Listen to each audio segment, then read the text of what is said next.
ಹೇ guys, ಎಲ್ಲರಿಗೂ ನಮಸ್ಕಾರ. Welcome back to Sagar stories. ಹೊಸ ಟಾಪ್ 5 ಕ್ರಿಕೆಟಿಂಗ್ ಅಪ್ಡೇಟ್ಸ್ಗೆ ಎಲ್ಲರಿಗೂ ಸ್ವಾಗತ. ಮೊದಲನೇ ಅಪ್ಡೇಟ್ಗೆ ಹೋಗುವಂಥ ಸಮಯ ಯಾವುದೇ ಡಿಲೇ ಇಲ್ಲದಂಗೆ first update Virat Kohli and Rohit Sharma ಬಗ್ಗೆ KL Rahul the winning captain ಅನ್ನೇ ಮಾತಾಡಿದ್ದಾರೆ. ನೋಡಿ, KL ರಾಹುಲ್ಗೆ ಕಿರೀಟ ಬಂದು ಕೂತ್ಕೊಂಡ್ಬಿಟ್ಟೈತಿ. ಇವಾಗ ಗೆಲ್ಸಿರೋದ್ರಿಂದ ಸುಮ್ಮನೆ ಮಾತಂತೂ ಅಲ್ವೇ ಅಲ್ಲ. ಈ ಸೀರೀಸ್ನ ಗೆಲ್ಲೋ ಅಂಥದ್ದು. ಯಾಕಂದರೆ ಟೆಸ್ಟ್ ಮ್ಯಾಚ್ನ ಒಂಥರ ಒನ್ ಸೈಡ್ ಮಾಡಿದ್ದಂಥ ಸೀರೀಸ್ನ ಫುಲ್ಲು ಒನ್ ಸೈಡ್ ಮಾಡಿದ್ದಂಥ ಸೌತ್ ಆಫ್ರಿಕನ್ ಟೀಮಿಗೆ ಹೊಡಿಬೇಕು ಅಂತಂದರೆ ಎಕ್ಸ್ಟ್ರಾ ಗುಣಿಗೆನೇ ಇರಬೇಕಾಗಿತ್ತು. ಅದನ್ನು ಹೊಡೆದು ತೋರಿಸಿದ್ದಾರೆ as a captain. And Virat Kohli and Rohit ಶರ್ಮಾಗೆ ಹೆವಿ ಬಿಲ್ಡಪ್ನ ಕೊಟ್ಟಿದ್ದಾರೆ. ಯಾಕಂದರೆ ಅವ್ರು ಹೇಳಿದ್ದಾರೆ, ಇಷ್ಟೊಂದು ವರ್ಷಗಳು ಸರ್ವೈವ್ ಆಗಬೇಕು ಅಂತಂದರೆ ಇಂಥ ಕ್ರಿಕೆಟರ್ಸು ಸುಮ್ಮನೆ ಮಾತಂತೂ ಅಲ್ವೇ ಅಲ್ಲ. Almost close to 300 matches. Virat Kohli 300 match clock ಮಾಡಿದ್ದಾರೆ. ಇವರು ಕೂಡ ಆಲ್ಮೋಸ್ಟ್ ಕ್ಲೋಸ್ ಟು 300 ಮ್ಯಾಚ್ ಆಡಬೇಕು ಅಂತಂದರೆ ODI ಕ್ರಿಕೆಟಲ್ಲಿ ಸುಮ್ಮನೆ ಮಾತಲ್ವೇ ಅಲ್ಲ.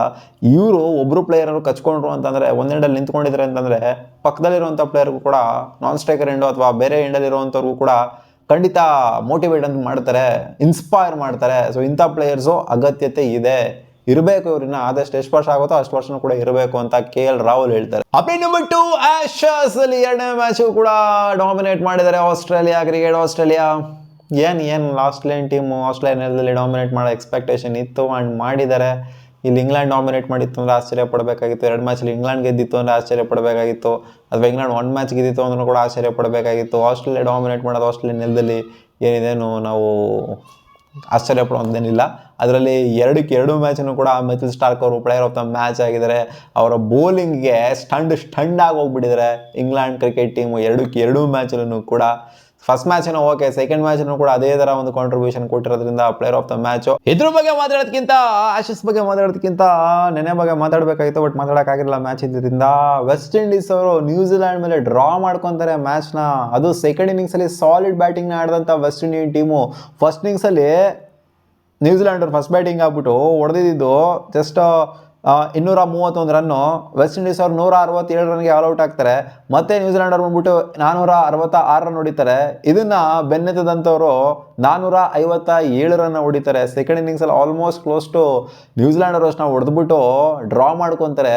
ಸೊ ಇದಂತೂ ಮೆಚ್ಕೊಳ್ಳೇಬೇಕು. ವೆಸ್ಟ್ ಇಂಡೀಸು ಈ ಒಂದು ಸೀನ್ ನೋಡ್ತು ಅಂತಂದರೆ, ಇವಾಗಿನ ಕರೆಂಟ್ ಕ್ರಿಕೆಟ್ನ ನೋಡ್ತು ಅಂದರೆ ಇದು ಸಿಕ್ಕಾಪಟ್ಟೆ ಡೆವಲಪ್ ಆಗಿಬಿಟ್ಟಿದ್ರೆ ಅಂತಲೇ ಅರ್ಥ. ಡಬಲ್ ಸೆಂಚುರಿ ಕೂಡ ಬರುತ್ತೆ. ಇನ್ಫ್ಯಾಕ್ಟ್ ಅವ್ರಿಗೇ ಕೂಡ ಪ್ಲೇಯರ್ ಆಫ್ ದ ಮ್ಯಾಚ್ ಬರೋದು ಗ್ರೀಸ್ಗೆ. ಜೊತೆಗೆ ಶಾ ಹೋಪ್ ಅವ್ರು ಬೇಡ ಒಂದು 150ನ ಹೊಡಿತಾರೆ. ಅದು ಲಾಸ್ಟ್ ಇನ್ನಿಂಗ್ಸಲ್ಲಿ 400+ ಕ್ಲಾಕ್ ಮಾಡಿದ್ದಾರೆ ಅಂತಂದರೆ ಖಂಡಿತ ಮೆಚ್ಕೊಳ್ಳೇಬೇಕು ವೆಸ್ಟ್ ಇಂಡೀಸಿಂದ. ಏನು ನ್ಯೂಜಿಲ್ಯಾಂಡ್ ಬ್ಯಾಟರ್ಸ್ಗಳೇನು ಆಡೋದೇನು ಆಶ್ಚರ್ಯ ಏನಿಲ್ಲ, ಬಟ್ ವೆಸ್ಟ್ ಇಂಡೀಸ್ ಈ ಥರ ಆಡಿದ್ರಲ್ಲ, ಅದು ಲಾಸ್ಟ್ ಇನ್ನಿಂಗ್ಸಲ್ಲಿ ಆಡಿದ್ರಲ್ಲ, ಇದಂತೂ ಮೆಚ್ಕೊಳ್ಳೇಬೇಕು. ಅಪ್ಡೇಟ್ ನಂಬರ್ 4, ಕೊಟ್ಟಿರುವಂಥ ಸ್ಟೇಟ್ಮೆಂಟ್ಗಳು ಬಲೆ ವೈರಲ್ ಆಗ್ತವೆ. ಗೌತಮ್ ಗಂಭೀರ್ ಅವರು ಹೇಳಿದರು, ನಾವು ಪ್ರೆಸೆಂಟಲ್ಲಿರೋಣ. ವಿರಾಟ್ ಕೊಹ್ಲಿ ಅಂಡ್ ರೋಹಿತ್ ಶರ್ಮಾ ಅವರು T20 world cup ODI world ಕಪ್ನ ಆಡ್ತಾರೆ ಆಡೋದಿಲ್ಲ ನಮ್ಗೆ ಇನ್ನೂ ಗೊತ್ತಿಲ್ಲ, ನಮ್ಗೆ ಕ್ಲಾರಿಟಿ ಇಲ್ಲ, ನಾವು ಕನ್ಫರ್ಮ್ ಮಾಡೋಕ್ಕಾಗಲ್ಲ, ಅದು ಇದು ಅಂತೆಲ್ಲ ಹೇಳಿದ್ರಲ್ಲ. ಆ ಸ್ಟೇಟ್ಮೆಂಟ್ಗಳು ಇವಾಗ ಮತ್ತೆ ವೈರಲ್ ಆಗ್ತವೆ. ಆ್ಯಂಡ್ ವಿರಾಟ್ ಕೊಹ್ಲಿಗೂ ಗೌತಮ್ ಗಂಭೀರ್ಗೂ ಆಗುತ್ತಾ ಆಗಲ್ವಾ ಅನ್ನೋ ವಿಚಾರ ಇನ್ನೂ ಸಹ ಎಲ್ಲರಿಗೂ ಕ್ವೆಶನಲ್ಲೇ ಇದೆ. 100% ಅದು ಆಗಲ್ಲ ಅಂತ ಎಲ್ಲರಿಗೂ ಗೊತ್ತಿರೋದನ್ನೇ, ಯಾರೂ ಮರ್ತಿರಲ್ಲ ಹಿಂದೆ ಆಗಿರೋದನ್ನೆಲ್ಲ. ಪಟ್ಟಣಗೆಲ್ಲ ಇವಾಗ ಟೀಮ್ ಕೋಚ್ ಆಗಿದ್ದಾರೆ ಅಷ್ಟೇ ಗೌತಮ್ ಗಂಭೀರು. ಹಳೇದು ಹಿಂದೆ ಎಲ್ಲ ಏನೇನಾಗಿತ್ತು ಅವೆಲ್ಲ ಯಾರು ಕೂಡ ಮರೆಯೋದಿಲ್ಲ.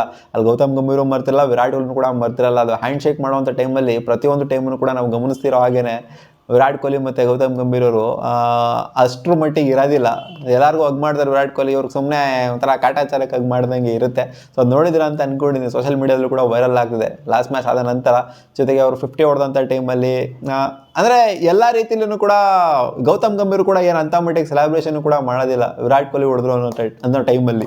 ಅಪ್ಡೇಟ್ ನಂಬರ್ 5, ಕುಲ್ದೀಪ್ ಯಾದವ್ ಅವರು ಒಂದು ಸ್ಟೇಟ್ಮೆಂಟ್ ಕೊಟ್ಟಿದ್ದಾರೆ. DRS ನೆನ್ನೆ ನಡೆದಂಥ DRS ಗೊಂದಲಗಳು, ಫನ್ನಿ ಇನ್ಸಿಡೆಂಟ್ಗಳು ಒಂಥರ ಕಾಮಿಡಿ ಇನ್ಸಿಡೆಂಟ್ ಆಗೋಗ್ಬಿಡ್ತು ಲಾಸ್ಟಿಗೆ. ಏನು ಕುಲ್ದೀಪ್ ಯಾದವ್ ಹಿಂಗೆ ಏನು ಮುಟ್ಟಿದ್ಕೆಲ್ಲ DRS, ಕಾಲಿಗೆ ಬಿದ್ದಿದ ತಕ್ಷಣ DRS. ಇನ್ಫ್ಯಾಕ್ಟ್ ಕಾಲಿಗೆ ಬಿದ್ದಿಲ್ಲ, ಬ್ಯಾಟಿಗೆ ಬಿತ್ತು. ಇವ್ರು ಅಪೀಲ್ ಮಾಡಿದಾಗ ಕಾಮಿಡಿ ಮಾಡಕ್ಕೆ ಅಪೀಲ್ ಮಾಡ್ರು, ಅದಕ್ಕೂ DRS ತಗಂತವ್ರೆ. ತಲೆಗೆ ಬಿಡೋ ಥರ ಹೋಗಿದ್ರಲ್ಲ KL ರಾಹುಲ್, ರೋಹಿತ್ ಶರ್ಮಾ ಮತ್ತು ವಿರಾಟ್ ಕೊಹ್ಲಿ. ಬಿಡ್ಬೇಕು ನಿಂಗೆ ಒಂದು ಹೇಳು ಅಂತ.